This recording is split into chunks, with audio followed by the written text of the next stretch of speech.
What's up everyone? John Rettinger from Techno Buffalo here, and the topic of this video, probably not surprising, not iPhone 4, but actually iPhone 5, the next iteration of the iPhone. With Verizon announcing their CDMA-only version of the iPhone 4, we're left with a very big question mark. What's going to happen with the iPhone 5 and the product release cycle? Ever since the first iPhone was announced and released in the June or July timeframe, we've seen a new iPhone iteration ever since within that same 3 to 4 week period. So now it's February, now it's January, Verizon's going to have the phone coming out in February, and that coincides with Apple's release cycle just a few months later in July. Are we going to see an iPhone CDMA version announced now and then a new version announced in July, just a few months later? That's going to translate to a lot of really pissed off people who migrated over carriers or saved their upgrades and then missed out on a brand new phone just a few months later. Now, I can understand missing out on a new phone every year, but releasing two very similar devices within about 4 to 5 months of each other, it's going to be a really tough sell to the nation's largest CDMA carrier, and of course I'm talking about Verizon.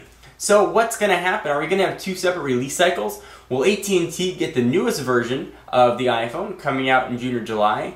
And Verizon will always be one generation behind, so maybe their version of the iPhone 5 won't come out until next June or July. I'm sort of inclined to believe that we will see an LTE version of the iPhone, an updated one to the one that was announced today, in June or July. So the question now begs, and poor Verizon people are always sort of stuck waiting, do you jump the gun now and pick up the CDMA-only iPhone? Or do you try and tough it out and wait a few more months and see what comes out in June or July, if anything? It's really going to be a hard decision to make.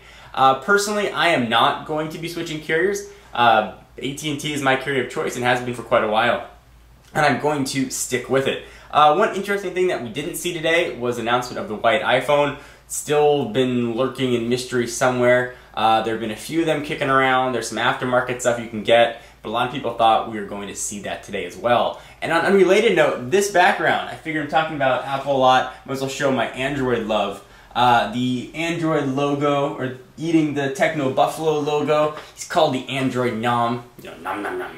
I'll actually put a link to it down below if you guys want to get the wallpaper. We have a ton of actual wallpapers available on Techno Buffalo for iPhone, iPad, Android device, desktop, whatever it might be. So if you want that, links down below. People have been asking for it. So this is going to be a bit of an annoying waiting period for Verizon folk, whether or not you jump the gun now or you want to wait. I don't know what to tell you. If you waited this long, I say wait a few more months would probably be my advice. But it's going to be hard to turn your back on a Verizon-capable iPhone. I want to hear from you guys and what you're going to do. John Rettinger from Techno Buffalo. See you in the next video. Bye-bye.